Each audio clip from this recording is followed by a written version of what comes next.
పోచంపల్లి గ్రామానికి గత కొన్నాళ్లుగా తాగునీటిని అందించిన వాటర్ ట్యాంక్ శిథిలావస్థకు చేరుకుంది. దీంతో స్థానికులు భయాందోళనకు గురవుతున్నారు. ఎప్పుడు ఎవరి మీద పెచ్చులు ఊడి ప్రమాదం జరుగుతుందోనని ఆందోళన వ్యక్తం చేస్తున్నారు. శిథిలావస్థకు చేరిన వాటర్ ట్యాంకును తొలగించాలని అధికారులకు ఎన్నిసార్లు చెప్పినా పట్టించుకోవడం లేదని మండిపడుతున్నారు. వాటర్ ట్యాంక్ పక్కన ప్రభుత్వ పాఠశాల, నివాస గృహాలు ఉన్నాయని ఆవేదన వ్యక్తం చేస్తున్నారు. కావున ఇప్పటికైనా అధికారులు స్పందించి ఎలాంటి ప్రమాదాలు జరగకముందే వాటర్ ట్యాంక్ ను తొలగించాలని స్థానికులు డిమాండ్ చేస్తున్నారు.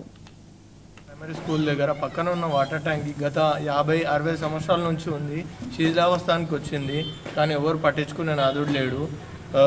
వస్తురు కమిషనర్ కూడా చేంజ్ అవుతుండు, కానీ మళ్ళీ కంప్లైంట్ ఇచ్చినా అదే పరిస్థితి ఏర్పడుతుంది. దయచేసి కమిషనర్ గారు త్వరగా ఈ వాటర్ ట్యాంక్ని తీసేటట్టు చేయండి.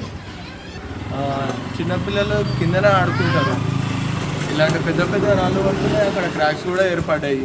ఈ మధ్యకాలంలో చాలా పడ్డాయి. గత 3 నెలల క్రిందట కూడా కంప్లైంట్ ఇవ్వడం జరిగింది. వచ్చిర్రు, చూసిర్రు, వెళ్ళిపోయారు.